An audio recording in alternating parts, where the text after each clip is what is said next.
Okay. Thank you. Definitely more students than in my classes. There are 4 people presenting today. We kind of try to combine our expertise. That's just me. I'm teaching at a university in Germany. This is Mr. Thiele. He's my assistant. Mr. Sander Beuermann. He is the grandfather of German search technology.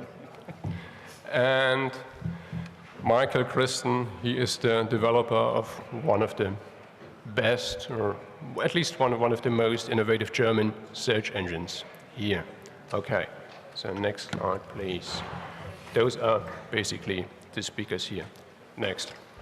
Okay, we will talk about search engine politics, search engine technology, and we will provide some, let's call that, entertaining examples of search engines or search features, and if you have enough time, then we will end with a short discussion, or you can provide your questions. Next. Next. Okay. A short history of search engines. Can I use that? Yeah. I try to figure out the major steps in the timeline of search engine technology. It more or less started in 1989 with Tim Berners-Lee, the World Wide Web as we know it. First web browser immediately afterwards, and then Lycos, another search engine that most of you will not know anymore, basically provided the first automatic algorithm. Yahoo established a directory in 1994. 1998, MSN developed another Me Too product. 1999, Google came out. I think that's rather important because we need to realize when we talk about search engines or when we talk about the stock market of Google or whatsoever, we shall realize that thing is barely 6 years old. 2004, Google claimed to have 8 billion documents indexed. In 2005, Yahoo claimed mine is bigger. Since then, Google is claiming nothing anymore. In 2005, 2006, we hopefully will change that, or we will reverse the tide, and we eventually start with that conference here. Next. It's a search engine market in 1999, just 6 years ago. Yahoo occupying around 50% of the market. It's more or less based on the fact that they were the first one with a directory. And then we see some other things that most of you will eventually not be able to spell anymore: AltaVista, Excite, InfoSeek, Hotbot, WebCrawler, and so on. Quite interesting, we still see 8 or 10 search engines within that market, and there's a rest of 8% still occupied by other unnamed search engines. Next. 2004, it looked already a little bit different. Yahoo came up, occupying a major share. Google came up, Yahoo reduced to something like 40%, MSN, still AltaVista, Lycos, Ask Jeeves. Next one. In reality, however, the market looks a little bit different because many of those so-called search engines do not provide their own search services anymore. Instead, they basically buy the search results from another company. That's basically indicated in that chart here. Nowadays, we only have 3 or 4 major players: Google, Yahoo, MSN, and Amazon. Next. The real market in 2004 would look something like that. The German market of 2005 will be presented later by Mr. Sander Beuermann. Next. Why are search engines important?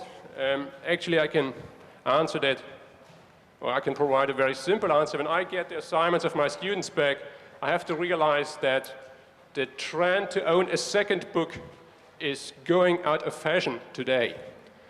Most of my students provide me with sources or citations that are either copied straight from Wikipedia or from other, even crazier resources, which is quite interesting if you actually look at these examples. If they are good, then at least they provide the citations. Most of them simply rely on copy and paste. For them, search engines are libraries. They are wisdom, they are knowledge. They cannot even spell library anymore. Next. Now, what we see is search engines more or less act as the guardians of wisdom, or we even call them search engines. Funny thing is actually, if you look, however, at their business model, the business model of them, or their business model, is not providing search services. So what we would like to make clear here is when we talk about search engines, we are actually talking about a semantic failure. Because what they are in reality are sales engines. If you look at the revenue streams of a search engine, you will find everything. You will find advertising, sponsored or premium results, and paid results. But you will only find 1% licenses or search services. This is the annual report of Google. So that means only 1% of the annual revenue basically is provided by offering quality search services. Then there's another thing that we agreed to make clear here. Within that presentation, our focus will be a little bit on Google. There are several reasons for that, including that they are the market leader, that they came up with the search business model, that they were the first one really discussing at least a primitive algorithm, that they are now the first ones also offering at least simple APIs, and that they at least made a funny IPO. That still means we show them some respect, also deserve some respect, but they certainly deserve the criticism as well. Next. Okay, we discussed the monopoly function before already. We mentioned it. Next. Now, when we talk about search engines, we see it's obviously no big deal if one company is owning 85% of the market. Now, if you look at TV, however, or the section that I would call bread and games, that's somehow a little bit different. I mean, we have a big trouble now concerning the merger of ProSieben and Sat.1 and Springer. Next. When we look at the TV market, we are talking here about 10 or 15%. And we have, I mean, huge issues. I mean, if two major stations connect, they are combined there. Next. We even have special institutions called the Bundeskartellamt, which has a specific function, or we have an additional other one next, called the German Commission on the Concentration of the Media, which is also focusing on private television. Obviously, that's the only thing they understand as media. No one cares about 85% of the search engine market, which is, again, rather funny because on one side we are talking about entertainment, on the other side we are talking about wisdom or knowledge of future generations. Bread and games. Next. Another interesting example. Next. The so-called Google Book Search or Google Print function. I'm not quite sure, but I guess most of you have heard or read about that intensively. Next. What they are basically doing is they take any book they can get, scan it in, and then when you look for alphas, when you look for snippets, when you look for lines or whatsoever, they provide you with one or two of these pages, but they certainly do not forget, in all cases, to include the buy this book function. What they do not mention is the advertising that they're also including there. Next. This is basically how it looks. Next. If you look at Google's business model in general, and biologists would call that a parasite, other people describe that in a different way. They never, I mean, they do not plant something. They do not harvest, but God still provides them with enough resources to live on. Basically what they do is they take the information from someone else. They take the information of entire cultures and societies, reorganize them, shuffle them around, and sell that way or sell that structure. Next. It has some effects because it's not only taking place in the virtual world, it has some effects on the real world as well. for instance, on one thing called libraries, which have some unfortunate attributes. And one of these unfortunate attributes is that you can, that when you try to reduce costs or when you try to make some budget cuts, that unfortunately you cannot fire the people so fast, I mean as fast as you would like to do that. So what you do is you limit the acquisition. Which is, I find two interesting examples. In 2004, for instance, all Bavarian libraries of universities of applied sciences did not have any money anymore to buy new books. In Sachsen-Anhalt, the number of libraries between 1990 and 2004 has been reduced from 1,000 to 350. Next, it gets even better. I was looking up all the libraries in Berlin that have been reduced or that have been limited or closed within a time frame of roughly 5 years. So what we see now is a transition from a public knowledge or public service to a private company. This is what's really going on there. Next slide. There are several business organizations or unions which have a pretty strong standing on that. This is the Berufsverband for Informational Libraries, which has some real issues with that, and they even published or they generated a web page called Bibliothekssterben. That's basically the death of public libraries. Next. Where they also make clear what is really at stake here and what the impact of such a distribution of not wealth, it's just not wealth, it's not oil, it is just knowledge, really is. Next.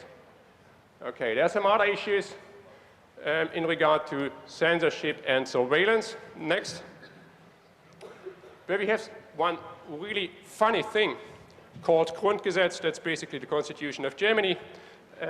In paragraph 5, it says or claims something that would be, I mean, in America, I would basically call that the First Amendment. Basically, where everyone has the right to say or read or have an opinion about whatever he wants to do that. When they wrote that constitution, unfortunately, they must have forgotten the fine print. Next one. Because they did not take into consideration the transition from the public to private. We are not talking here about the Stasi anymore. We are not talking here about the Gestapo. We are not even talking here about the NSA. What we are talking here about is the transformation into the private sphere, where, as in Iraq, not the army is really doing the dirty work anymore. For that, we have the contractors and so on. In that case, we have one search engine that is not only providing search services, that search engine is actually providing much more, including profiling more or less every user with every attribute, with every email you write, as long as you use the email service, with every web page you look at, through the banner advertising, with every news, with a social network, shopping engine, and so on. They even bought Blogger. Next. Google is also involved in censorship. There are many cases we have presented or discussed them last year. Just two of the most interesting ones in regard to China, where Google has been censored by China, and now in response, Google is censoring for China. They came up with an answer for that called LGUG, which is more or less a translation of a mirror for Google, which allows Chinese servers still to access these web pages. Next, if we think this is unique for China or other dictatorships, then you might want to reconsider that, because Germany is not that far either, especially in regard to issues dealing with the Nazi past and so on. Next. Okay. We have seen that chart where Google is basically integrating all these search services, which allows them to establish a complete profile of you and all of your features, communication, email, shopping patterns, and so on. Now the Americans came up with something even funnier. They call it the Patriot Act. Next. Which allows them to deter and punish terrorist